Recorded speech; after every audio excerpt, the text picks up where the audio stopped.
Hello friends, आपका स्वागत है आपके चैनल ब्रेन फूड में।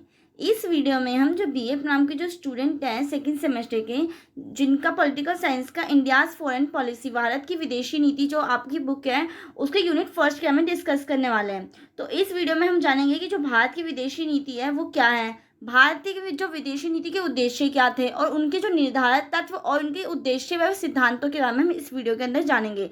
मैंने आपको एक ओवरव्यू बता दिया कि हम इसके अंदर क्या क्या पढ़ने वाले हैं, और इससे पहले मैं आपको बताती हूँ कि इसके पहले आप सिलेबस के वीडियोस को देख लेना, क्योंकि जब तक आपको सिलेबस नहीं पता होगा तब तक आपकी पढ़ाई करने का कोई मकसद नहीं आता। क्योंकि जब हमें जब ये पता होता है ना कि हमें किस रास्ते पे चलना है, हम तभी चल पाते हैं। अदरवाइज हमें पता ही नहीं तो हम ऐसे थोड़ी ना चलेंगे। तो वही चीज़ है ना कि पहले हमें आपको इसके सिलेबस का पता होना चाहिए कि आपको पढ़ना क्या क्या है, और फिर उसी अकॉर्डिंगली आप अपनी प्लानिंग करेंगे कि हाँ इस चैप्टर को हमें कितना टाइम देना चाहिए, क्या पढ़ना है हमें इसके अंदर, तो आपको खुद ही पता चल जाएगा। तो आइए हम इस वीडियो को स्टार्ट करते हैं। जैसे कि मैंने आपको बताया कि इसके अंदर हम भारत की विदेशी, पहले तो आप ये जानेंगे कि विदेशी नीति होती क्या है, क्योंकि जब तक आपको यही नहीं पता होगा कि विदेशी नीति का मतलब क्या होता है तो आपका कोई मतलब नहीं रह जाएगा ना कि आगे क्या पढ़ रहे हैं आपको यही नहीं पता चलेगा। तो क्योंकि मेन टॉपिक तो इसके अंदर विदेशी नीति, आप विदेशी नीति है क्या, विदेशी नीति क्यों आखिर में बनाई क्यों जाती है, इसके बारे में हम देखते हैं पहले। तो जैसे कि इसमें लिख रखा है, इसका पहले हम थोड़ी हिस्ट्री देख लेते हैं कि जैसे कि आप जानते हैं कि जो हमारा भारत है, भूभाग की दृष्टि से जो भारत है विश्व में 7 नंबर पे आता है और जनसंख्या की दृष्टि से दूसरे स्थान पर आता है। परंतु जो अब है ना, मार्च के बाद से ना, जो हमारी 2023 के मार्च के बाद से ना, ये वैसे भारत जो है ना फर्स्ट नंबर पे आ गया जनसंख्या के मामले में भी। इसलिए ना जो भारत की विदेशी नीति ना विश्व की राजनीति में बहुत ज़्यादा प्रभाव डालती है, क्योंकि देखते हैं आप कि हमारा जो भारत है उसके अंदर रहने वाले लोगों की जनसंख्या कितनी है, +140 करोड़ पीपल रहते हैं कुछ इस टाइप से, अगर हम काउंटिंग में देखें तो। अदरवाइज इसके अलावा भी जनसंख्या में जब काउंट नहीं हो पाते तो इसके अलावा भी कई लोग रहते हैं। तो वही है कि हमारा देश एक तो इतना बड़ा भूभाग की दृष्टि से भी है, जनसंख्या की दृष्टि से भी है, तो इसकी जो विदेशी नीति होगी वो भी बहुत ज़्यादा इफेक्ट डालेगी दूसरे के ऊपर, हमारे दूसरे देशों के ऊपर। तो इसलिए यही बात कही है। अभी मैं बताऊंगी आपको कि विदेशी नीति होती क्या है, परंतु हम इसके थोड़ा सा पहले बैकग्राउंड के बारे में थोड़ा जान लेते हैं कि स्वतंत्रता से पूर्व भारत की कोई विदेशी नहीं थी, क्योंकि भारत ब्रिटिश सरकार के अधीन था। जब हमारा भारत वो आज़ाद नहीं हुआ था तो उससे पहले क्या था, जो हमारा भारत था वो जो ब्रिटिश थी वो थी उसके अंडर था, मतलब हमारा देश क्या था, गुलाम था। तो इसलिए हमारे उस टाइम पे हमारे भारत की कोई भी विदेशी नीति नहीं थी। और जब भारत आज़ाद हुआ, स्वतंत्र और प्रजातांत्रिक राष्ट्र है, 2 सितंबर 1946 को पंडित जवाहरलाल नेहरू ने अपने भाषण में भारत की विदेशी नीति के लक्ष्य को स्पष्ट करते हुए कहा कि हम संसार के अन्य राष्ट्रों से निकट और प्रत्यक्ष संबंध स्थापित करने तथा सहयोग एवं शांति कायम रखने के लिए बड़े उत्सुक हैं। अब विदेशी नीति का आपको आधा मतलब तो यहीं पे समझ में आ गया होगा कि विदेशी नीति अगर मैं जनरल लैंग्वेज में बोलूँ तो ये होती क्या है। विदेशी नीति का मतलब ये होता है ना कि एक देश, जो एक राष्ट्र है, वो कुछ ऐसी नीति अपनाए ना जिससे कि उसके दूसरे राष्ट्रों के साथ क्या हो, अच्छे संबंध स्थापित हो सके। तो यही चीज़ होती है विदेशी नीति। मैंने एक जनरल लैंग्वेज में आपको बताया, बट अभी मैं आपको बुक की लैंग्वेज में इसकी डेफिनेशन डिफाइन करूंगी कि आखिर में इसकी डेफिनेशन है क्या। तो जैसे कि इसमें लिख रखा है कि विदेशी नीति वह नीति या दृष्टिकोण है जिसके द्वारा कोई राष्ट्र विश्व के अन्य राष्ट्रों के साथ व्यवहार करता है। इट मीन्स ये नीति ऐसी नीति होती है जिसके थ्रू, मतलब कोई देश की जो नीति होती है वो कैसा दूसरे राष्ट्रों के साथ व्यवहार करती है, इसके अंदर ये चीज़ बनाई जाती है जिसमें संबंधों का निर्माण या उनसे दूरी या अनुकूलता या प्रतिकूलता बनाई जाती है। इट मीन्स हमें उनके साथ कैसे संबंध रखने हैं। मान लीजिए कि अब भारत की विदेशी की नीति के अंदर भारत वो अमेरिका के साथ भारत के कैसे संबंध हैं, रूस के साथ कैसे संबंध है। आप जानते हैं कि रूस और जो भारत की पहले के टाइम पे जब वो क्या फ्रेंडशिप टाइप में बोला जाता है, तो ये किससे हो जाता है, ये हमारी विदेशी नीति ही ऐसी होती है कि हमें किसके साथ कैसा बिहेव करना है, कैसा व्यवहार करना है, अपने संबंधों का निर्माण हमें किस टाइप से करना है, प्रतिकूल करना है, अनुकूल करना है। तो यही चीज़ है। और यदि देखा जाए तो विदेशी नीति वह कला है जो अंतर्राष्ट्रीय राजनीति का शुद्ध आधार प्रस्तुत करती है, कि जो राजनीति हमारी जो अंतर्राष्ट्रीय लेवल पे जो हमारे संबंध होते हैं उसको क्या करते हैं, प्रस्तुत करती है, रिप्रेजेंट करती है। एक राष्ट्र में क्या क्या राष्ट्रीय हित हैं, वह किस प्रकार उन्हें सुरक्षित रखना है, विकसित करना, यही हमारी क्या आता है, विदेशी नीति के अंतर्गत आता है। अब यहाँ से ना ये दूसरी डेफिनेशन है, अगर आप ये लिखना चाहते हो तो ये वाली डेफिनेशन मुझे वैसे ज़्यादा बेस्ट लग रही है, तो मैं आपको ये बता देती हूँ। मैंने यहाँ पे आपको और करके लिखा नहीं, बाकी ये अलग अलग टाइप के, ठीक है। जैसे विदेशी नीति की निरंतर चलने वाली प्रक्रिया है जहाँ विभिन्न कारक या विभिन्न देश विभिन्न स्थितियों में अलग अलग प्रकार से एक दूसरे को प्रभावित करते हैं। इट मीन्स वही बात हो रही है, जैसे कि मैंने आपको ऊपर भी बताया कि विदेशी नीति का मतलब क्या होता है कि हम कैसी नीति बना रहे हैं जिसके थ्रू हमारे दूसरे देशों के साथ, दूसरे राष्ट्रों के साथ कैसे संबंध हम स्थापित करते हैं, उसी को हम विदेशी नीति कहते हैं। और प्रत्येक देश की सरकार अपने राष्ट्रीय हितों को ध्यान में रखते हुए अन्य राज्यों के साथ क्या करते हैं, संबंध स्थापित करने व अंतर्राष्ट्रीय प्रश्नों पर अपना दृष्टिकोण स्पष्ट करने के लिए कुछ निश्चित उद्देश्यों के आधार पर जो नीति निर्धारित करती है वह उस देश की विदेशी नीति कहलाती है। अब आपको मैंने इसमें आपने देख लिया कि कैसे अन्य राज्यों से संबंध स्थापित करने के लिए या एक तरीके से अपने वो कैसे हम उसके साथ संबंध रखें, कैसे व्यवहार रखें, कैसे बिहेव करना चाहिए हमें दूसरे देशों के साथ, तो इसके अंदर ये सारी चीज़ें आती हैं। तो यही उद्देश्यों को जो करता है, यही बात कही है ना कि दृष्टिकोण स्पष्ट करने के लिए कुछ निश्चित उद्देश्यों के आधार पर जो नीति अपनाई जाती है, नीति निर्धारित की जाती है, उसी को हमने क्या कहा है, विदेशी नीति कहा है। और विदेश नीति हमें इसलिए बनाने की जरूरत पड़ती है कि हम दूसरे देशों के कैसे व्यवहार करते हैं, अपने दूसरे देशों के साथ हम कैसे अपने संबंध को स्थापित कर पाते हैं। तो यही चीज़ आपकी विदेशी नीति। आई होप आपको विदेशी नीति का अर्थ अच्छे से समझ में आ गया होगा। मैंने आपको जनरल टर्म में भी समझाने की कोशिश की कि कैसे हम एक देश दूसरे देश से कैसे संबंध अपने स्थापित करे, वो अपनी विदेशी नीति के अंतर्गत क्या करता है, निर्धारित करता है। तो यही चीज़ थी। अब अलग अलग जो विद्वान हैं उनके थ्रू कैसे क्या है विदेशी नीति, इनकी डेफिनेशन को भी देख लेते हैं, क्योंकि पेपर में ना ये चीज़ मैं आपको हमेशा वीडियोस में क्यों ऐसा करवाती हूँ ना, कोई भी डेफिनेशन अगर मैं बताती हूँ, आपने नोटिस किया होगा कि मैंने ये चीज़ जरूर बताती हूँ विद्वानों की जो लैंग्वेज में उन्होंने विदेशी नीति को उन्होंने क्या बताया है, क्योंकि ये थोड़ा ना हम इतने बड़े तो हो गए, पहले क्लासेस में था कि हाँ हम अपनी लैंग्वेज में कुछ भी लिख देते थे, थोड़ा बहुत हमें वो हो जाता था, एडजस्ट हो जाता था। बट अब जो ग्रेजुएशन की बुकें होती है ना आपकी, जो आपकी कॉलेजेस की बुकें होती है, इसमें आप ज़रूर देखेंगे कि बहुत से विद्वानों के बहुत से अलग अलग डेफिनेशंस लिखी जाती है, जिससे कि ना थोड़ा सा आपको वो चीज़ बताने के लिए ज़्यादा नीड वो होता है, आपको बताना वो चाहिए। अगर आप इसको पेपर में ऐसे करके लिखते ना, तो थोड़ा सा ना ये होता है ना कि टीचर के ऊपर एक अच्छा इंप्रेशन पड़ता है कि हाँ बच्चे को इस चीज़ की नॉलेज है कि किस विद्वान ने कैसी विदेशी नीति को उन्होंने क्या डिफाइन करके बताया है। तो ये थोड़ा सा एक आपका प्लस पॉइंट हो जाता है आपको ज़्यादा मार्क्स गेन करने के लिए। अगर आपने उसके नीचे अगर मान लीजिए थोड़ा बहुत आपको नहीं भी आता होगा, थोड़ा बहुत नहीं भी पता होगा, अगर आपने कुछ भी लिख रखा है, तो थोड़ा बहुत मार्क्स यहाँ पर आप गेन कर सकते हैं अगर आपने डेफिनेशन अच्छी लिखी हो। क्योंकि स्टार्टिंग में जब टीचर पढ़ता है तो वो बहुत मतलब बारीकी से देखता है कि बच्चे की नॉलेज कहाँ तक है। तो यही चीज़ होती है। अब हम देख लेते हैं कि प्रो हिल के अनुसार मैं थोड़े बीच बीच में आपको टिप्स भी देती रहती हूँ कि जिससे कि आपके पेपर में ना वो आपको कोई प्रॉब्लम क्रिएट ना हो। अब जैसे विदेशी नीति अन्य देशों के साथ अपने हितों को बढ़ाने के लिए किए गए जाने वाले किसी राष्ट्र के प्रयासों का समुच्चय है। अब इसने क्या बोला, वही बात कही है बट कैसी लैंग्वेज में, थोड़ी डिफरेंट इसने अपनी बातों को कह दिया। अब इसने कहा ना कि जो विदेशी नीति वो होती है ना, जो हम अन्य देशों के साथ अपने हितों को बढ़ाने के लिए, अपने संबंधों को बढ़ाने के लिए, अपने जो हम दूसरों के साथ व्यवहार जैसा करते हैं उसको बढ़ाने के लिए जो चीज़ हम क्या करते हैं, प्रयास करते हैं, जो भी नीतियाँ बनाते हैं, जो भी प्रयास किए जाते हैं, उसी को हमने क्या कहा है, विदेशी नीति का। इन्होंने प्रो हिल के अनुसार इन्होंने ये कहा है। नेक्स्ट आपके जॉर्ज मोडेलेस्की के अनुसार, अब ये क्या उन्होंने कहा है कि विदेशी नीति की परिभाषा करते हुए लिखा है ना कि जो विदेशी नीति ना उन क्रियाकलापों का समुच्चय। अब उन क्रियाकलाप का एक तरीके से वो है समुच्चय है जो किसी समुदायों ने अन्य राज्यों का व्यवहार बदलने के लिए और अपने क्रियाकलापों को अंतर्राष्ट्रीय परिस्थिति के साथ समायोजित करने के लिए विकसित किया है। इट मीन्स वो व्यवहार कैसा करते हैं दूसरे राज्यों के साथ, दूसरे राष्ट्रों के साथ, इसके अंदर उन्होंने उन क्रियाओं को क्या करा है, सम्मिलित किया हुआ है। तो यही चीज़ कहिए कि यही चीज़ हमारी क्या आती है, विदेशी नीति के अंतर्गत आती है। तो आई होप आपको ये समझ में आ गया कि इन्होंने किस अकॉर्डिंगली विदेशी नीति को क्या किया, डिफाइन किया है। अब हम देख लेते हैं कि विदेशी नीति के उद्देश्य क्या है। जो भारतीय जो विदेशी नीति है आखिर में उसका मोटिव क्या था, उसका लक्ष्य क्या है, उसका उद्देश्य क्या है। तो जैसे कि आपको इसमें मैंने लिखा है कि प्रत्येक राष्ट्र अपने हितों की पूर्ति हेतु विदेशी नीति के उद्देश्यों को तय करता है। इट मीन्स वो अपने अपने फायदे के लिए तो वह विदेशी नीति कुछ ना कुछ ऐसी बनाएगा ना कि हाँ हमें उससे फायदा हो। हम ये तो नहीं कहेंगे ना कि हमें जिससे नुकसान हो हम वैसी विदेशी नीति बनाएंगे। अब विदेशी नीति हम कैसे बनाएंगे, जिससे कि हमें दूसरे जो राष्ट्र होंगे, हम मान लीजिए अब हम अमेरिका के साथ अच्छे संबंध रखते हैं, हमारी विदेशी नीति के अंतर्गत है कि हम अमेरिका के साथ अच्छे संबंध रखते हैं, रूस के साथ अच्छे संबंध रखते हैं। हम ये नहीं कि अगर कोई दूसरा देश लड़ रहा है उनके साथ, तो जो जिस देश से हमें ज़्यादा फायदा होना हम उसके अगेंस्ट कुछ नहीं करते। तो हमारी विदेशी नीति ऐसी बनाई जाती है। तो हम क्या करते हैं, उसका उद्देश्य क्या होता है कि ज़्यादा से ज़्यादा किसे लाभ हो, हमें खुद को लाभ हो। मतलब भारतीय विदेशी नीति भी यही है कि प्रत्येक राष्ट्र क्या करता है, अपने हितों की पूर्ति हेतु है ना विदेशी नीति के उद्देश्य तय करता है। और भारत की जो विदेशी नीति ने भी अपने राष्ट्र के हितों के अनुरूप विभिन्न उद्देश्य निर्धारित किए हैं और इन जो उद्देश्य को मैंने विवरण आपको नीचे दे रखा है। तो यही बात कही है कि जो विदेश नीति जो भारतीय ने भी निर्धारित करी है वो अपने एक तरीके से लाभ को देखते हुए ही किया है। अब जैसे फर्स्ट इसका उद्देश्य क्या है, अंतर्राष्ट्रीय शांति एवं सुरक्षा के लिए प्रत्येक संभव प्रयत्न करना। इसका मेन मोटिव है कि फर्स्टली तो क्या होना चाहिए, किसी भी देश को शांति स्थापना होनी चाहिए उस देश के अंदर। जैसे कि मैंने पहले भी आपको एक चैप्टर पढ़ाया था, उसमें इस सब्जेक्ट से रिलेटेड अदर सब्जेक्ट से रिलेटेड, तो उसमें मैंने आपको बताया था कि शांति अगर किसी भी देश में रहता है तो वो देश उतना ही उन्नति करता है। जो देश जितना भी लड़ाई झगड़े का काम करता है वो उतना ही मतलब क्या करता है, डाउन में जाता रहता है। जैसे कि अब आप जानते हैं कि अगर किसी देश में शांति की स्थापना रहेगी तो वो देश उतना ही अपनी उन्नति के बारे में सोच सकेगा कि हाँ हमें अब टेक्नोलॉजी में ये चीज़ बढ़ावा देना है।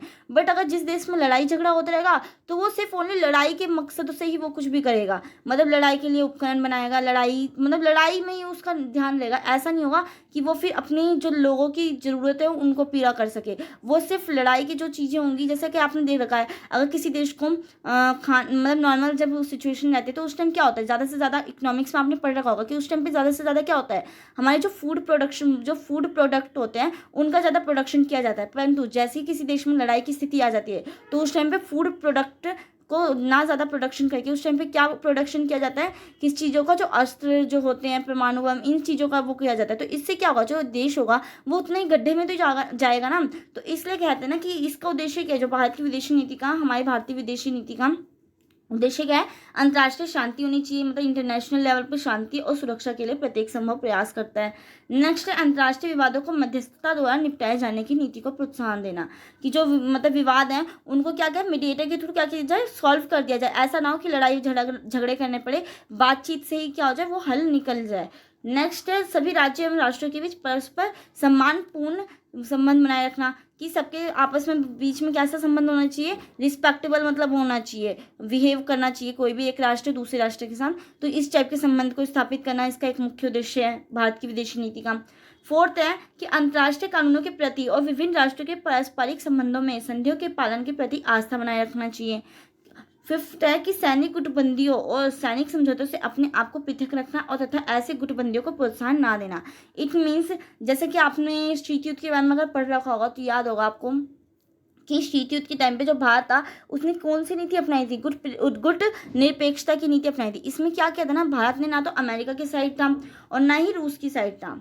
अगर आपको शीत युद्ध का मतलब ना पता हो, अगर आपने 12th में वैसे तो पढ़ रखा होगा तो आपको ज़रूर पता होगा कि 12th की पॉलिटिकल साइंस तो हर किसी के पास होती है।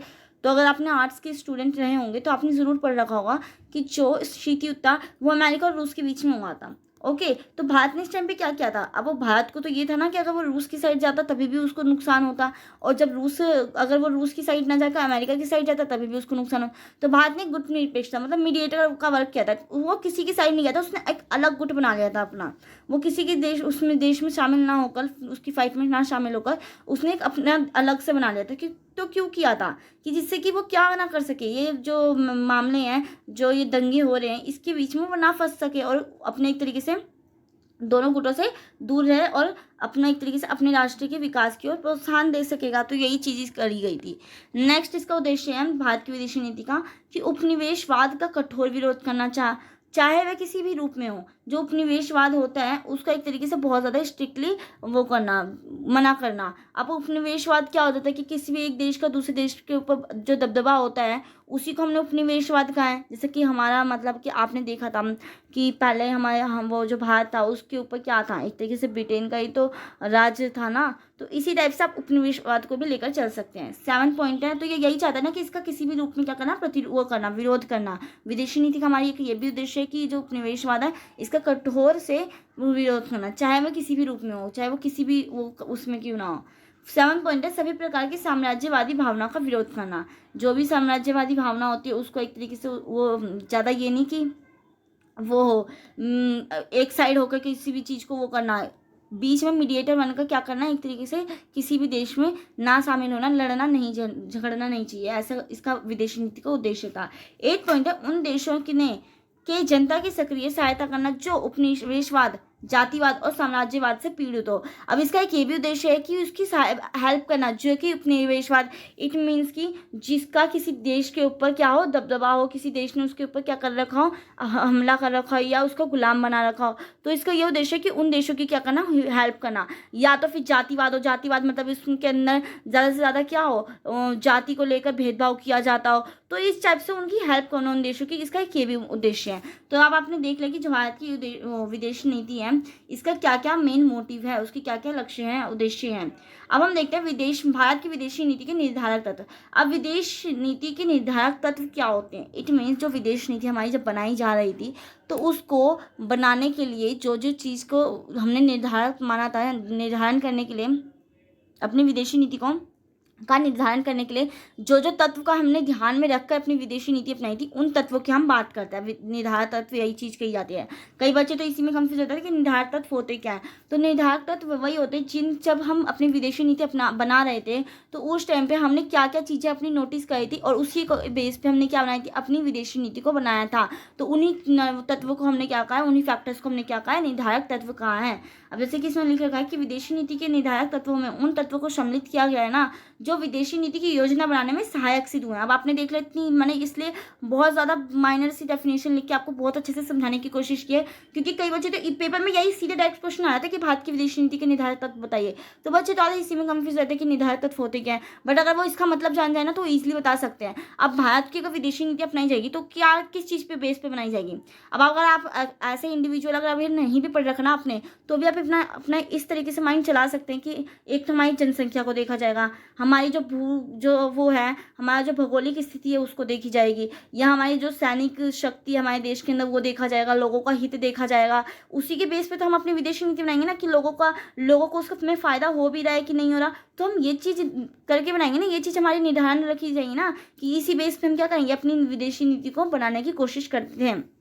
तो यही चीज़ है। इसका फर्स्ट मेन जो निर्धारक तत्व वो क्या है, जनसंख्या। अब जैसे कि किसी राष्ट्र के लिए उसकी जनसंख्या का कम होना या अधिक होना उसकी नीति निर्माण में बहुत सहायक सिद्ध भी होता है और बाधक भी। अगर जैसे जनसंख्या किसी की, जैसे कि इसमें लिख भी रखा कि अगर किसी राष्ट्र की जनसंख्या ज़्यादा होने के बाद भी उसकी सकल घरेलू जो जीडीपी होती है, आपने इकोनॉमिक्स में पढ़ रखा होगा कि जीडीपी या प्रति व्यक्ति आय सामान्य है तो उसके लिए लाभकारी सिद्ध होता है। तो यही चीज़ है कि अगर जनसंख्या क्या हो, अगर ज़्यादा होने के बाद भी जो उसकी जीडीपी और जो उसकी प्रति व्यक्ति आय है, पर पर्सन जो इनकम है अगर उसकी, अब वो ठीक ठाक है, मतलब वो उतना अच्छे से अपना कमा पाते हैं, उतनी उनकी है सैलरी, तो उससे क्या होगा, तो वो एक तरीके से लाभकारी सिद्ध होता है। तो यही चीज़ है कि इन तत्वों को हम ध्यान में रखकर भी अपनी विदेशी नीति अपनाते हैं कि हमारे देश की जनसंख्या कैसी है, अपने देश की जनसंख्या जैसी रहती है उसी अकॉर्डिंग हम अपनी विदेशी नीति को निर्धारित करते हैं, कि जिससे कि हमारे देश के लोगों को क्या हो, ज़्यादा से ज़्यादा फायदा हो। और यही चीज़ का यही है कि जैसे भारत और चीन, ये दोनों देश विश्व के लिए बड़ा बाजार है। जैसे कि आपने देख रखा है कि जो भारत के अंदर पहला भारत कितना अच्छा था, तभी तो ब्रिटेन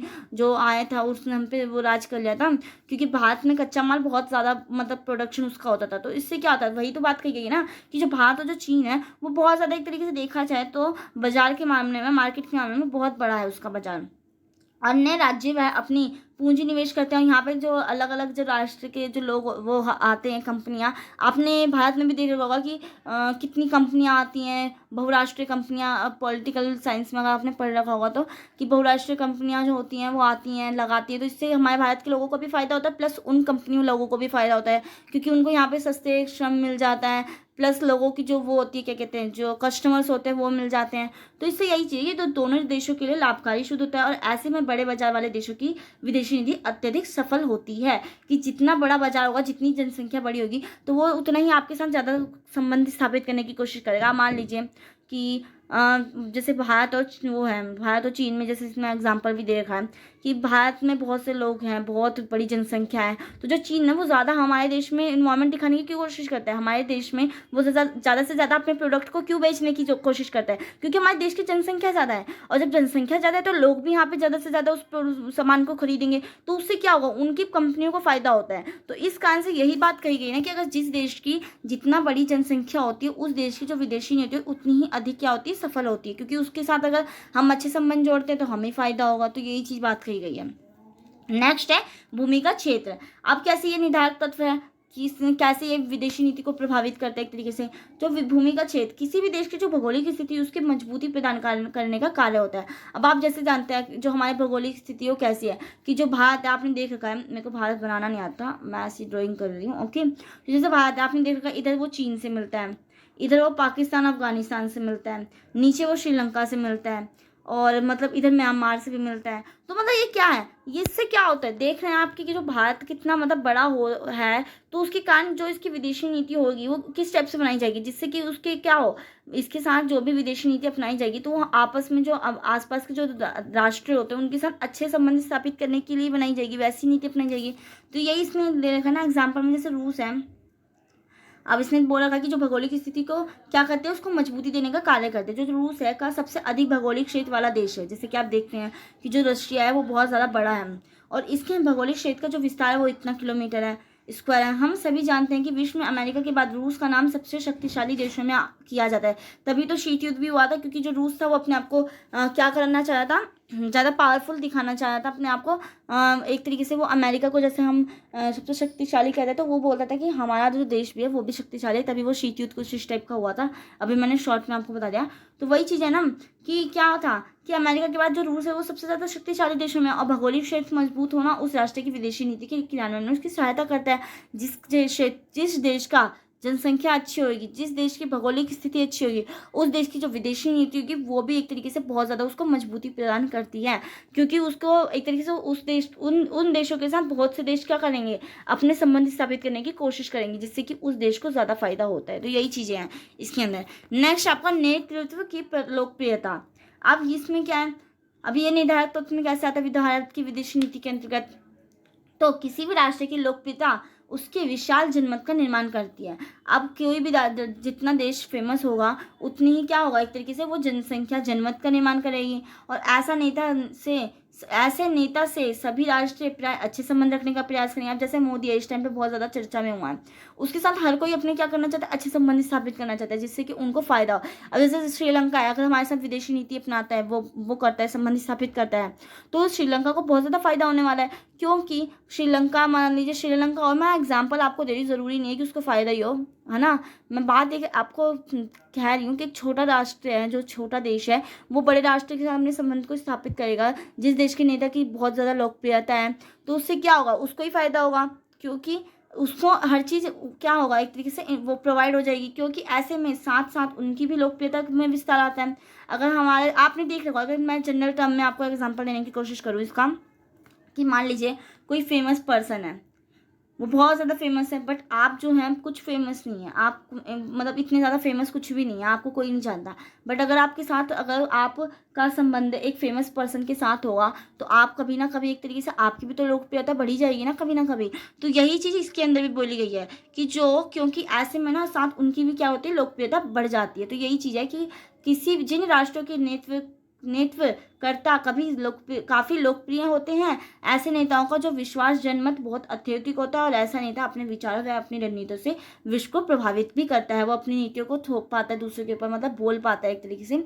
अगर वो कुछ बातें बोलेगा, अगर जैसे वो फेमस है, अगर मोदी ने कोई भी बात बोली, तो उस पर बहुत से लोग विचार करेंगे कि हाँ, ये राइट बात भी हो सकती है, तो इसको भी हमें मानना चाहिए। अगर किसी चीज़ पर नीतियाँ बन रही है, किसी चीज़ पर पॉलिसी बनाई जा रही है, और अगर कोई बहुत ज़्यादा मतलब कि फेमस पर्सनैलिटी है, उसने ये चीज़ बोल दे कि नहीं ये चीज़ होनी है, तो उससे क्या होगा, उस चीज़ का उसका एक तरीके से इफेक्टिव उस पर प्रभाव दिखेगा, कि वो उसका अपना प्रभाव दिखा रहा है, जिससे कि क्या हो रहा है, उसकी बात मानी जा रही है। तो यही चीज़ है कि जो हमारी विदेशी नीति भारत की बनाई गई थी, इन निर्धारक तत्वों को देखकर ही बनाई गई थी। नेक्स्ट है आर्थिक एवं सैन्य शक्ति। अब किसी भी देश की विदेशी नीति की सफलता इस बात पर भी निर्भर करती है कि जो उसकी आर्थिक और जो सैन्य शक्ति वो कितनी है।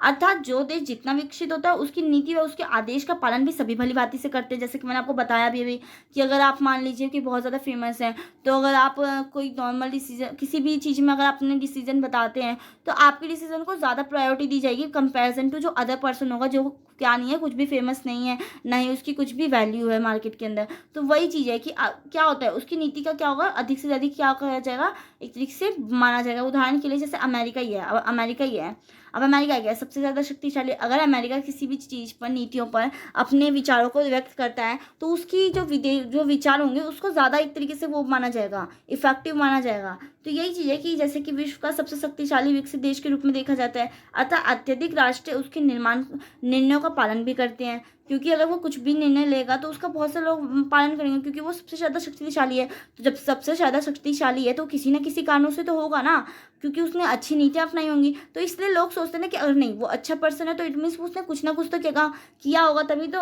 अगर मान लीजिए जो आपकी क्लास में फर्स्ट डिवीजन आता है, तो अगर वो कुछ भी बोलेगा कि हाँ ये पढ़ के चले जाओ, तो आपको लगेगा ना कि हाँ हमें ये पढ़ के जाना चाहिए, क्योंकि वो जब फर्स्ट आता है तो इट मीन्स उसके अंदर कुछ तो ऐसी बात है कि वो कुछ ना कुछ तो कैच आउट कर लेता है ना, तभी तो वो बता पा रहे हैं ना हमें। तो यही चीज़ है, अमेरिका के साथ भी यही होता है। कम ही ऐसे राष्ट्र होते हैं जो उसका विरोध करने का प्रयास करते हैं। इट मीन्स सभी क्या होते हैं, उसके फेवर में ही जाने की कोशिश करते हैं कि हाँ कुछ ना कुछ उसके में, उस राष्ट्र में बात होगी तभी ऐसा हुआ है। तो इन चीज़ों पर भी ध्यान रखकर क्या बनाई गई थी, हमारी भारत की विदेशी नीति बनाई गई थी।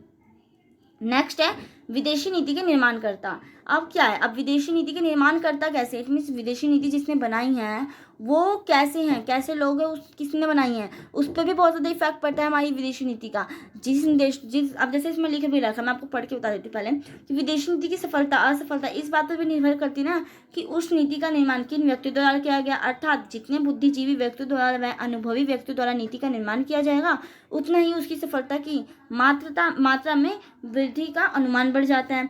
जो जितना ज़्यादा अगर शक्तिशाली बोली, जो बुद्धिमान, अगर हम देखें कि जिसने बनाया हो अगर वो बहुत ज़्यादा बुद्धिमान हो, सतर्क हो, तो अगर उसने बनाया तो वो बहुत ज़्यादा इफेक्टिव, वो प्रभाव बहुत ज़्यादा डालता है कि हाँ वो क्या होगा, उसकी जो सफलता की जो वो मात्रा होगी वो बढ़ जाएगी कि हाँ ये चीज़ पक्का है कि जैसी विदेशी नीति अगर बनाई जाएगी तो वो सफल होगी ही होगी। और अगर नीति का निर्माण अनुभवहीन, अगर किसी को अनुभवी नहीं है कि वो कैसे काम किया जाता है या कैसे बनाई जाती है, क्या हमें उसके अंदर पॉइंट्स को रखने चाहिए, की पॉइंट्स, तो वैसा क्या होगा, तो उससे क्या नहीं होगी, असफलता की आशंका बढ़ जाती है। अर्थात विदेशी की नीति का निर्माण करते समय यह देखना अति आवश्यक होता है ना कि जो व्यक्ति इसका निर्माण कर रहे हैं उसकी योग्यता क्या है। तो यही चीज़ है कि विदेशी नीति को जब हमारा भारत बनाया था तो इन तत्वों का उसने ध्यान रखा था कि हाँ कैसे लोग बनाए, कि वो कैसी हमारी जो आर्थिक और सैन्य शक्ति किसकी ज़्यादा है और किसके साथ कैसे संबंध हमें बनाए रखने चाहिए, और कैसी भौगोलिक वो स्थिति है अन्य राष्ट्रों की, वो अन्य देशों की। तो यही चीज़ें देखकर हमारी भारत की विदेशी नीति को बनाया गया था।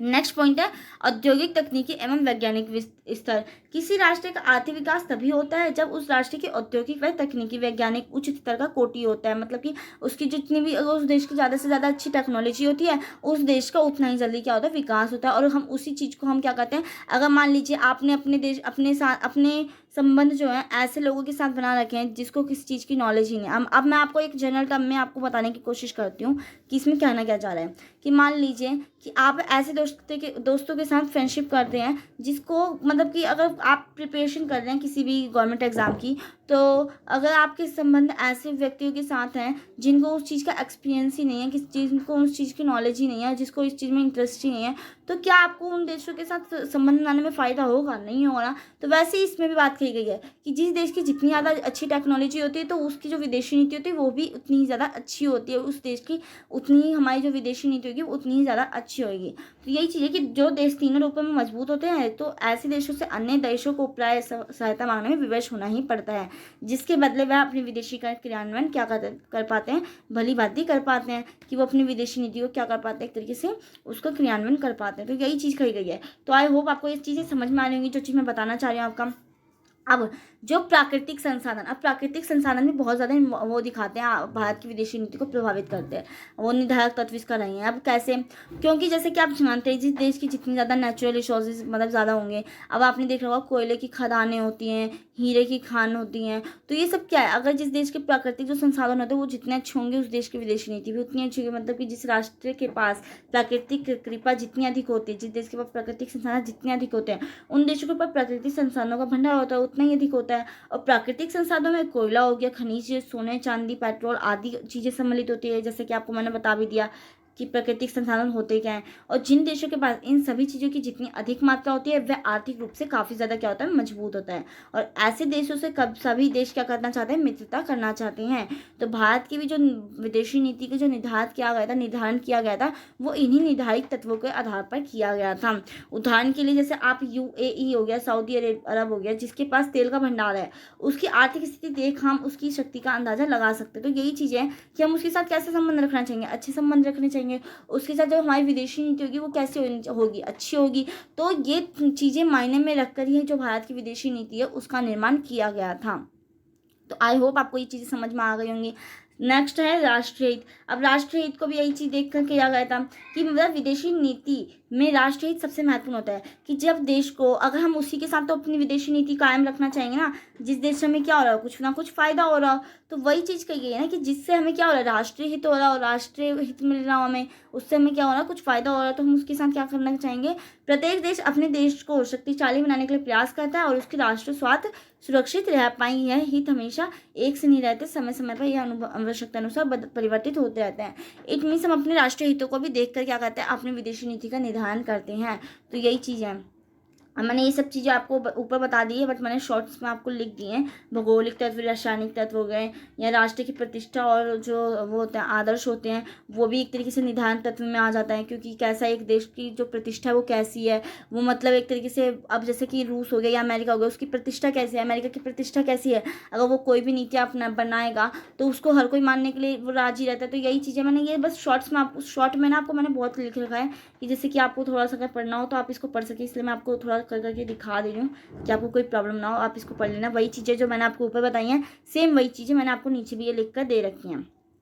नेक्स्ट है अब भारत की विदेशी नीति के सिद्धांत एवं आदर्श। अब इसके प्रिंसिपल्स क्या थे, अब ये इसने क्या क्या एक तरीके से आदर्श अपनाए थे, क्या इसके प्रिंसिपल्स थे, क्या क्या इसके सिद्धांत थे, तो इसके बारे में हम देखते हैं। ओके, तो आइए हम स्टार्ट करते हैं। भारत की विदेशी नीति के सिद्धांत एवं आदर्श।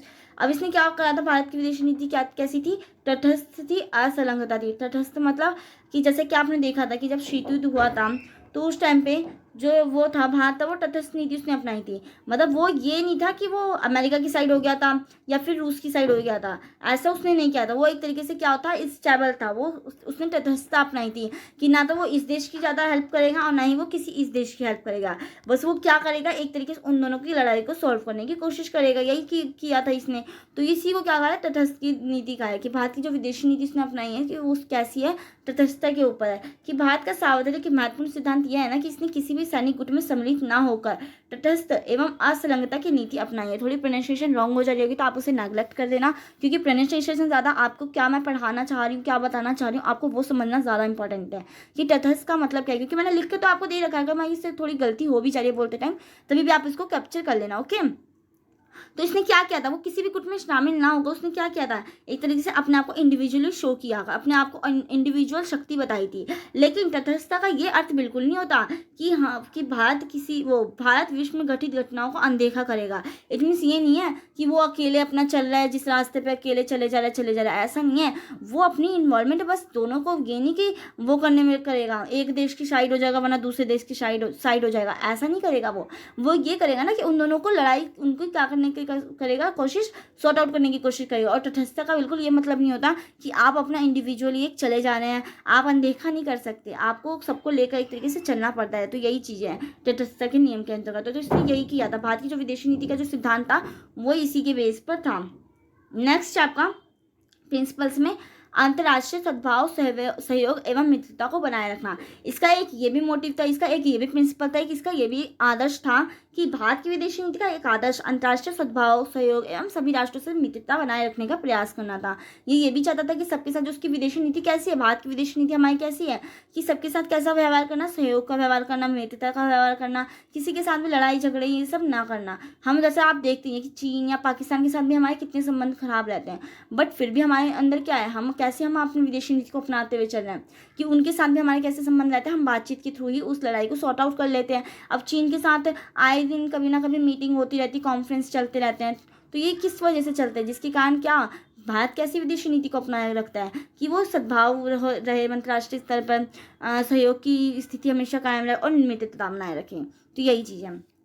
थर्ड पॉइंट, सह अस्तित्व एवं पंचशील। अब सह अस्तित्व और पंचशील के अंतर्गत क्या है, ये ना मैंने आपको यहाँ पे ना बहुत ज़्यादा डिफाइन करके अच्छे से बता रखा है। अब जैसे कि भारत की जो इसकी आदर्श थे वो क्या था, गुटनिरपेक्षता की नीति। इसको मैंने आपको बता दी निरपेक्षता की नीति क्या है। इसका अर्थ यह है कि वर्तमान विश्व में राजनीति की दोनों गुटों में से किसी गुट में नहीं शामिल होना, किंतु गुट से अलग रहते हुए भी उनमें क्या करना, मैत्री संबंध कायम रखने की चेष्टा करेना। जैसा कि मैंने आपको बताया कि अमेरिका और रूस की लड़ाई हो रही है मान लीजिए, तो क्या करना, ये नहीं कि अमेरिका की साइड चले जाना या फिर रूस की साइड चले जाना, ऐसा नहीं करना। एक बीच में गुटनिरपेक्षता की नीति के अंतर्गत यही किया गया था ना कि भारत ने अपना अलग ही एक गुट बना लिया था, जिसमें उसने क्या किया था कि दोनों को एक जोड़ने की कोशिश की थी, उनमें मैत्री संबंध स्थापित करने की कोशिश की थी।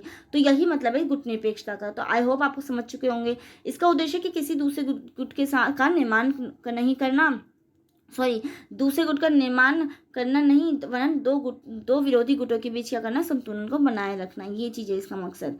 तो यही चीज़ आपने देख ली, तो आपको समझ में आ गई होगी कि इसका सकारात्मक, अब इसमें जैसे इसमें लिख होगा, इसका सकारात्मक अर्थ है कि अर्थात जो सही व न्याय संगत हो उसकी सहायता और समर्थन करना, जो अनीतिपूर्ण एवं अन्याय संगत है उसकी आलोचना व निंदा करना। मतलब कि आपको ये भी बताना, गुटनिरपेक्षता में यही चीज़ तो कही गई थी ना कि दोनों के बीच में मैत्री संबंध स्थापित करना, या फिर जो देश गलत है उसको उसकी गलती का एक तरीके से एहसास करवाना। अगर मान लीजिए कि घर में ही लड़ाई होती है, घर में ही भाई बहनों में दोनों में लड़ाई होती है, तो आप क्या करेंगे, आप ये तो नहीं कि इसकी साइड से होकर बोलने लग जाएंगे, इसकी साइड से होकर बोलने लग जाएंगे। गुटनिरपेक्षता में मतलब आप अलग से इंडिविजुअल इन दोनों की लड़ाई को क्या करने की कोशिश करेंगे, सॉर्ट आउट करने की कोशिश करेंगे, या फिर जिसकी गलती होती है उसको समझाने की कोशिश करेंगे। तो यही चीज़ होती है गुटनिरपेक्षता की नीति के अंदर।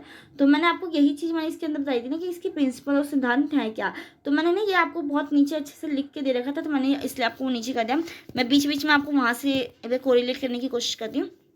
नेक्स्ट है, अब इसके क्या कारण थे, गुटनिरपेक्षता नीति अपनाने के क्या क्या कारण थे। किसी भी गुट में शामिल होकर कारण ही भारत विश्व में तनाव की स्थिति पैदा करना उपयुक्त नहीं मानता। भारत अपने विचार प्रकट करने के लिए स्वाधीनता को बनाए रखना चाहता है, और उसने किसी भी गुट को विशेष को अपना लिया तो उसे गुट के नेताओं का दृष्टिकोण अपनाना पड़ेगा। मतलब यही चीज़ है कि गुटनिरपेक्षता अपनाने के कारण क्या थे भारत की, कि गुटनिरपेक्षता उसने क्यों अपनाया था, कि वो ये ना हो कि किसी भी देश में एक में फंस कर रह जाए, और ऐसा भी ना हो कि उसमें फिर हम अगर मान लीजिए वो अमेरिका की साइड हो जाता तो वो भी उसमें तनाव की स्थिति उत्पन्न रहती, या फिर वो रूस की साइड हो जाता तभी भी उसमें तनाव की स्थिति उनके लोगों के बीच में रहती। तो इसलिए उसने इंडिविजुअल एक मीडिएटर रास्ता अपनाया, जिससे कि क्या ना हो कि उसको भी तनाव ना हो। नेक्स्ट इसका रीजन था गुटनिरपेक्षता की नीति को अपनाने का कि भारत अपने आर्थिक विकास के कार्यक्रमों को और अपनी योजनाओं की सिद्धि के लिए विदेशी सहायता पर बहुत कुछ निर्भर है। गुटनिरपेक्षता की नीति से सोवियत रूस और अमेरिका दोनों से एक ही साथ सहायता मिल पा रही थी। तो इससे ये भी हो जाता कि इसका एक मेन मोटिव ये भी हो गया था ना कि इससे क्या होता, इसमें आपको पढ़ने से समझ में नहीं आया होगा। इसमें ये बोलना चाह रहे ना कि ये ना इसके अंदर इसने क्या किया था ना कि गुटनिरपेक्षता की नीति इसने जब अपनाई थी तो उससे क्या होता, इसको ना तो दोनों की लड़ाई में एक तरीके से मिलने की वो हो रही थी, एक तरीके से ना मिल पा रहा था, और साथ ही साथ उसको फ़ायदा भी दोनों देशों से हो रहा था। अगर कुछ भी हो रहा तो उसको दोनों देश उससे सहायता दे कर रहे थे। तो इसी कारण से उसने गुटनिरपेक्षता की नीति को अपनाया था। तो बहुत से रीज़न थे, और भारत की भौगोलिक स्थिति गुटनिरपेक्षता की नीति को अपनाने के लिए बाध्य करती थी। जो भौगोलिक उसकी स्थिति थी, जैसे कि आप जानते हैं कि हमारा देश क्या था, साम्यवादी देशों से हमारी सीमाएँ टकराती हैं, जो आसपास के जो देश हैं उसके साथ। तो अंत में पश्चिमी देशों के साथ गुटबंदी करना विवेक सम्मत नहीं, और पश्चिमी देशों से विशाल आर्थिक सहायता मिलती, अतः साम्यवादी गुट में सम्मिलित होना भी बुद्धिमानी नहीं थी। इट मीन्स अगर वो किसी भौगोलिक स्थिति कैसी है, अब आप जानते हैं कि जैसे चाइना लगता है, जैसे पाकिस्तान, नेपाल, ये सब लगते हैं। तो अगर मान लीजिए कि अगर हम किसी एक राष्ट्र के उसमें हो जाते हैं तो क्या होता, एक तरीके से हमारे देश को ही नुकसान होता, क्योंकि फिर वो जो दूसरे हमारे आसपास के जो वो हैं, मान लीजिए कि आप जो नेपाल है वो अमेरिका की साइड होता, और जो हमारा भारत है वो रूस की साइड होता। तो जो अमेरिका और जो वो रूस की साइड होता, तो जो नेपाल और जो भारत के संबंध होते तो वो तो खराब हो जाते। तो इस कारण से भी उसने गुटनिरपेक्षता की नीति को अपनाया, क्योंकि जो भारत की भौगोलिक जो वो है ना, भौगोलिक नीति, वो भौगोलिक स्थिति वो इस टाइप की है। तो आपको समझ में आ गया होगा कि मैं इसमें क्या बताना चाह रही हूँ कि जो भारत की वो विदेशी नीति की जो प्रमुख विशेषताएं हैं और सिद्धांत है, जो उसकी प्रिंसिपल्स हैं, वो क्या क्या है। तो यही चीज़ है। और नेक्स्ट है आपका गुटनिरपेक्षता की नीति, आपको मैंने बता दिया।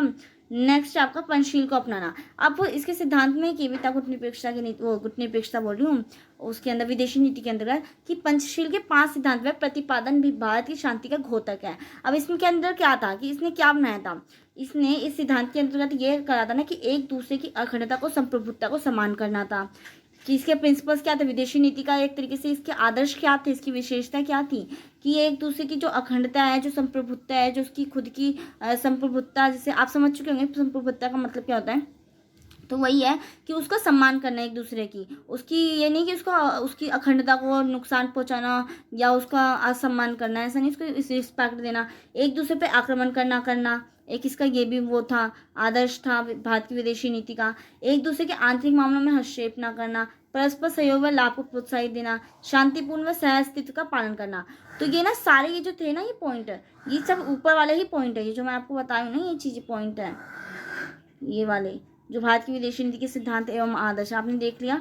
ये वाला मैंने पॉइंट बता दिया, ये वाला भी पॉइंट बता दिया, ये वाला भी पॉइंट बता दिया। पंचशील के अंदर मैंने आपको बता दिया विस्तार से, मैंने पीछे बताया था कि भारत ने सदैव ही सहनशीलता को राष्ट्रों को अपनाया और सह अस्तित्व पर आधार है, और विभिन्न राष्ट्रों के अस्तित्व के प्रति सहनशीलता को पंचशील के नाम से जाना जाता है, जिसके अंतर्गत वो क्या नहीं करना चाहता था, दूसरे राष्ट्रों पर हमला नहीं करना चाहता था, ना वो ये चाहता था कि दूसरा कोई मतलब राष्ट्र क्या हो एक आंतरिक मामलों में वो करे, दखल दे, या फिर जो उसकी संप्रभुता है उसका सम्मान करना। तो यही चीज़ थे पंचशील के अंतर्गत वो आदर्श। ठीक है, नेक्स्ट है लोकतंत्र में विश्वास और समर्थन। अब भारत की विदेशी नीति लोकतांत्रिक शासन व्यवस्था पर समर्थन करती थी कि लोगों का क्या हो, एक तरीके से शासन हो, तो इसका क्या करती थी वो फेवर करती थी। हालांकि भारत विचारधाराओं के थोपे जाने में विश्वास नहीं करता, इसलिए भारत ने सरकार के किसी भी रूप में, चाहे वह लोकतंत्र हो, राष्ट्रशाही हो या सैन्य तानाशाही हो, संबंधों का प्रयास किया है। भारत का मानना है ना कि ये सबसे अच्छा है कि देश के लोगों पर अपने नेताओं को चुनने या हटाने का शासन के रूप में बनाए रखने के लिए या बदलने का क्या हो, एक तरीके से उनके ऊपर राइट हो, जो लोग हैं उनके ऊपर राइट हो, उनको राइट हो कि वो अपने नेता को चुन सके, उनको हटा सके, उनको बदल सके, इसका वो एक तरीके से पूरे डिपेंडेड हो। अर्थात भारत किसी अन्य देशों व समूह द्वारा बल या अन्य माध्यमों से विशेष देश में शासन परिवर्तन या उल्लंघन के विचार का समर्थन नहीं करता था। वो ये नहीं चाहता था कि दूसरे देशों के उसमें हस्तक्षेप के कारण हमारे देश की जो कोई भी जो नीतियां हैं वो बनाई जाए या उनके विचार के अकॉर्डिंग हमारा जो देश है वो चले, वो नहीं चाहता था ऐसा। तो भारत की जो विदेशी नीति की जो प्रिंसिपल्स थे वो ये भी थे कि वो कैसा था, लोकतंत्र में विश्वास करता था और उसका समर्थन करता था, और वो ये भी नहीं चाहता था जो अन्य देश हैं वो क्या कर सकते, बलपूर्वक क्या करें, अपने एक तरीके से अपने वो करें, अपनी नीतियों को थोपने का प्रयास करे, वो ऐसा भी नहीं चाहता था। तो ये क्या है भारत की विदेशी नीति की विशेषता है, उसकी आदर्श है, उसके वो कह लीजिए आप सिद्धांत कह लीजिए, आपसे किसी भी टाइप से पूछ ले तो आप यही पॉइंट्स को लिख देना। ओके, अब इसका एक उसके प्रिंसिपल में और क्या है, विश्व शांति को प्रोत्साहन। जो भारत था विश्व शांति में विश्वास रखता था, भारत विश्व शांति के लिए हमेशा प्रयत्न रहता था। भारत की विदेशी नीति का एक सिद्धांत विश्व शांति को प्रोत्साहन देना भी है। तो यही चीज़ है कि क्योंकि शांति आप जानते हैं कि शांति क्यों बहुत ज़्यादा मोस्ट इंपॉर्टेंट थिंग है।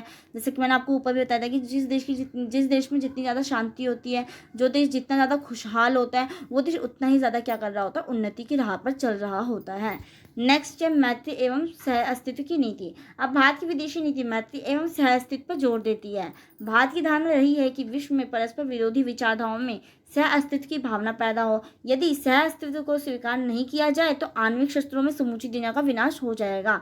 अगर मान लीजिए किसी के साथ फ्रेंडशिप अगर रिलेशंस नहीं होते हैं तो आपस में दो देश तो लड़ के मर जाएंगे, ऐसे ही होगा। तो यही चीज़ है कि क्या होना चाहिए कि दोनों के वो सह अस्तित्व की भावना होनी चाहिए, मैत्री संबंध होने चाहिए। तो इससे अगर ये चीज़ें नहीं होंगी तो हमारी जो दुनिया है वो एक तरीके से विनाश हो जाएगा, और इस कारण भारत ने अधिक से अधिक देशों में मैत्री संबंध संधि की है और व्यापारिक समझौते किए हैं। जैसे कि आप जानते हैं कि भारत ने कितने देशों के साथ क्या कर रखा है, मैत्री संबंध वो संधि करता है। अब जैसे चीन के साथ भी आप देखते हैं कितने मतलब बहुत से कॉन्फ्रेंसेस होते रहते हैं। तो कॉन्फ्रेंसेस क्यों होते हैं, यही चीज़ करने के लिए। ये जो नीतियाँ हमारी बनाई जाती है विदेशी नीति, वो यही नहीं चीज़ों को देख कर ही बनाई जाती है कि जिससे कि क्या हो, एक तरीके से हमारे जो दूसरे देशों के साथ कैसे संबंध हो, सह अस्तित्व के संबंध हो और मैत्री संबंध हो, जिससे कि क्या ना हो, एक तरीके से लड़ाई झगड़े ना हो, जिससे कि जो शांति है वो देश की भंग ना हो। जैसे कि इसमें कई संधि की थी, एक भारत नेपाल संधि हो गई, भारत इराक मैत्री संधि हो गई, भारत जापान शांति संधि हो गई, भारत मिस्र शांति संधि, भारत रूस मैत्री संधि, भारत बांग्लादेश मैत्री संधि हो गई। तो ये सब क्या है, ये जिन्होंने संधियाँ कर रखी है भारत ने। तो यही चीज़ें कि जिससे कि क्या होता है, जिससे कि विनाश नहीं होगा।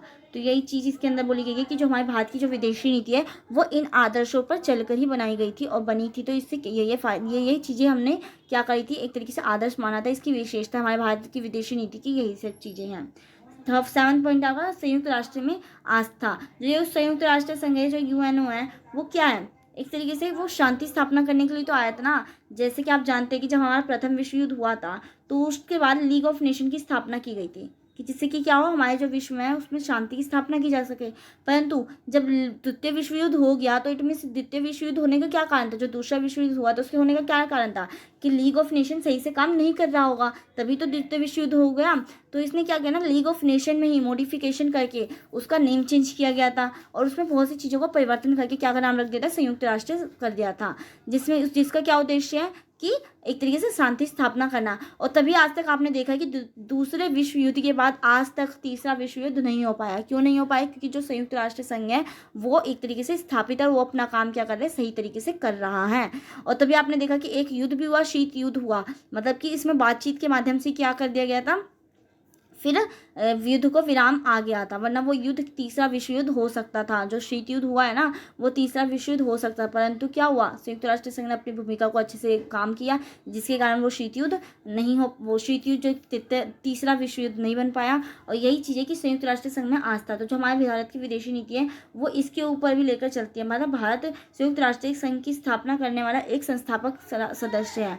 भारत ने संयुक्त राष्ट्र के विभिन्न अंगों एवं विशेष अभिकरणों में सक्रिय रूप से भाग लेकर महत्वपूर्ण कार्य किया है, और भारत ने कभी भी अंतर्राष्ट्रीय कानूनों का उल्लंघन नहीं किया है। भारत के जो भी अंतर्राष्ट्रीय कानून बनाए जाते हैं, जो भी नीति नियम बनाए जाते हैं, भारत ने हमेशा उस चीज़ को फॉलो किया है, और संयुक्त राष्ट्र संघ के आदेशों का यथोचित सम्मान भी किया, उसको रिस्पेक्ट भी दिया। जो भी वो नीतियाँ बनाता है, जो भी वो चीज़ फॉलो करने के लिए बोलता है, उसने उसको बहुत ज़्यादा सम्मानपूर्वक माना है। कोरिया, हिंद, चीन में शांति स्थापित करने के लिए भारत ने राष्ट्रीय संघ की सहायता की, और भारत ने संयुक्त राष्ट्र के अनुरोध पर कांगो में शांति स्थापना हेतु अपनी सेनाएं भेजी थी। जैसे कि इसने अपने जो प्रीवियस ये चीज़ें कर रखी हैं, जो भारत ने वो चीज़ बता रहा है कि भारत ने संयुक्त राष्ट्र संघ में आस्था दिखाई है, तभी भारत की जो वो है ना विदेशी नीति, वो इसकी आस्था पर एक तरीके से वो है डिपेंडेबल है। इसकी विशेषताओं के अंतर्गत ये चीज़ आती है कि जो भारत है उसने एक तरीके से जो कोरिया और हिंदी उसमें वो संयुक्त राष्ट्र संघ ने क्या किया था, कांगो में शांति स्थापना करने के लिए अपनी शांति सेनाएं भी भेजी। जैसे कि आप देखते हैं ना कि एक देश दूसरे देश में शांति स्थापना करने के लिए सेनाएं भेजता है, जिससे कि उस देश में शांति स्थापना की जा सके। तो वही चीज़ भारत ने भी की थी, जब कांगो में क्या हो रखा था, बहुत ज़्यादा वो रखा था, बेकार स्थिति हो रखी थी, जिन्होंने उस देश की एकता को क्या किया, सुरक्षित किया। और संयुक्त राष्ट्र संघ का समर्थन करने में भारत ने जितना सहयोग किया है उतना दुनिया के बहुत कम देशों ने किया है। मतलब जितना ज़्यादा भारत की इन्वॉल्वमेंट है संयुक्त राष्ट्र संघ की हेल्प करने में, शांति को स्थापित करने के लिए, उतना किसी और देश ने नहीं किया था। आज भी संयुक्त राष्ट्र संघ में भारत का अटूट विश्वास है, और उसकी यह नीति दुनिया के अंतर्राष्ट्रीय विवादों को सुलझाने में क्या हुई है, विश्व संस्था का आधिकारिक प्रयोग किया गया है। तो आपने देखने की किस टाइप से जो हमारी जो भारत की विदेशी नीति के क्या क्या प्रिंसिपल्स है, उसने किन किन चीज़ों को, किस किस आदर्श को अपनाया है। उसने तटस्थता के नियम को अपनाया है, उसने गुटनिरपेक्षता को अपनाया है, उसने वो आपस में मैत्री संबंध को उसने अपने उसमें किया है, विदेशी नीति के अंदर अपनाया है कि आपस में क्या हो, शांति बनाए रखे, मैत्री संबंध स्थापित किए जा सके। संयुक्त राष्ट्र संघ में उसने अपनी आस्था दिखाई है। तो ये सब क्या है, ये सब हमारी जो वो है क्या बोलते हैं, मैं भूल भी गई, हाँ, विदेशी नीति के प्रमुख जो सिद्धांत हैं और जो उसके आदर्श हैं, क्या क्या प्रिंसिपल्स हैं, क्या क्या विशेषताएं हैं, वो चीज़ के बारे में मैंने आपको बता दिया। और यहाँ पे उसी चीज़ को एक्सप्लेन करके बहुत ज़्यादा लिख रखा है। तो यही चीज़ें मैंने आपको बता दी। पंचशील को मैंने आपको बता दिया कि पंचशील के अंदर क्या किया था, एक दूसरे के अंगूठों को व संप्रभुता का सम्मान करना इसमें दिखाया गया था। मैत्री व सहस्तित्व की नीति, यही चीज़ मैंने आपको ऊपर भी बताई है। निशस्त्रीकरण का समर्थन भी किया है भारत ने। अब ये नया पॉइंट आया तो मैं इसको आपको समझाती हूँ। निशस्त्रीकरण का मतलब कि क्या होता है कि शस्त्रों का उपयोग ना करना, और शस्त्रों का उपयोग नहीं, शस्त्रों का उत्पादन ही ना करना। मतलब इसमें ये है ना कि निशस्त्रीकरण का अगर आपने शीत युद्ध में देखा होगा तो इसका बहुत ज़्यादा महत्वपूर्ण योगदान था, क्योंकि क्या क्या कहा गया था ना कि शस्त्रों का कम से कम प्रयोग करना और शस्त्रों के निर्माण में क्या करना, एक तरीके से कमी लाना, उसी को हमने निशस्त्रीकरण का है। भारत ने सदैव विश्व में सामान्य एवं व्यापक निशस्त्रीकरण हेतु प्रयास किए हैं, और इस संदर्भ में संयुक्त राष्ट्र व उसके बाहर भी सभी मंच व निशस्त्रीकरण की प्रबल वकालत करने वाले राष्ट्रों में हमेशा भारत क्या रहा है, अग्रणी स्थान ग्रहण किया है इसने। क्योंकि निशस्त्रीकरण के लिए भारत बहुत ज़्यादा एक तरीके के वो उसने अपनी भूमिका को बहुत ज़्यादा दिखाया था। निशस्त्रीकरण के कारण ही क्या कर पाया है, वो भारत विश्व में शांति स्थापना कर पाया। तो यही चीज़ है कि उसने अपने विदेशी की नीति के अंदर इन चीज़ों पॉइंटों को एक तरीके से इन्वॉल्वमेंट उसने दिखाई है कि जो हमारे भारत की विदेशी नीति होगी वो किन किन आदर्शों पर चलेगी, किन किन आदर्श, क्या क्या आदर्श हमने उसके अंदर क्या कर रखे हैं, इन्वॉल्व कर रखे हैं कि मैत्री संबंध होने चाहिए, गुटनिरपेक्षता होनी चाहिए, तटस्थता की होनी चाहिए, आपस में अच्छे संबंध स्थापित होने होने चाहिए, निशस्त्रीकरण को उसने एक तरीके से समर्थन किया। तो ये सब क्या है, भारत की विदेशी नीति के अंतर्गत इन्होंने इस चीज़ को इन्वॉल्व कर रखा है। तो आई होप आपको ये लेक्चर समझ में आया होगा कि इसके अंदर क्या है। भारत की विदेशी नीति को अच्छे से, बहुत अच्छे से समझा, इसके निर्धारित तत्व, इसकी विशेषता, सिद्धांत, इन सब के बारे में हमने, इसके आदर्शों के बारे में देखा। तो आई होप आपको ये सब समझ में आया होगा। अगर आपको कुछ भी कंफ्यूजन हो गई होगी तो आप मुझे कमेंट सेक्शन में कमेंट कर देना, मैं आपको रिप्लाई देने की ज़रूर कोशिश करूँगी। अगर कुछ भी कंफ्यूजन रह जाता है ना, तो आप मुझे कमेंट सेक्शन में कमेंट कर देना कि हाँ मैम इस वर्ड का मतलब, क्योंकि कई कई चीज़ों का ये होता है ना कि मुझे लगता है कि आपको वो चीज़ें समझ में आ गई होंगी, बट कई कई बच्चे ऐसे भी होते हैं कि जिनको वो चीज़ नहीं भी समझ में आती है। तो मेरे को, अब मैं वैसे तो पढ़ा नहीं रही हूँ आपको कि आप मेरे सामने पढ़ रहे हैं तो आप मुझे उसी टाइम पे हैंड रेस करके क्वेश्चन पूछ लें, ऐसे तो मैं कर नहीं रही हूँ। तो इसलिए मैं आपको कमेंट सेक्शन का ये एक सहारा होता है जिसके थ्रू मैं आपको, आपसे, मुझसे पूछ सकते हैं कि आपको जो भी प्रॉब्लम हुई होगी। तो थैंक यू सो मच इस वीडियो को एंड तक देखने के लिए। अब हम मिलते हैं नेक्स्ट वीडियो में। और मैं आपको पहले बता दी, तो बाय चांस मैं आपको नेक्स्ट वीडियो प्रोवाइड करवा पाऊँ या ना करवा पाऊँ, बट हाँ मैं कोशिश ज़रूर करूँगी, मैं कोशिश ज़रूर करती हूँ। मैं प्रॉमिस ज़रूर नहीं करती, क्योंकि प्रॉमिस फिर मैं तोड़ूँ, मुझे वो अच्छा नहीं लगता। तो मैं इसलिए आपको ट्राई ज़रूर करती हूँ कि आपको नेक्स्ट वीडियो इसकी प्रोवाइड करवा पाऊँ। और मैंने जैसे कि आपको बोला, सिलेबस की वीडियोज़ आप देख लेना इसको। अब हम मिलते हैं नेक्स्ट वीडियो में, जब तक के लिए बाय।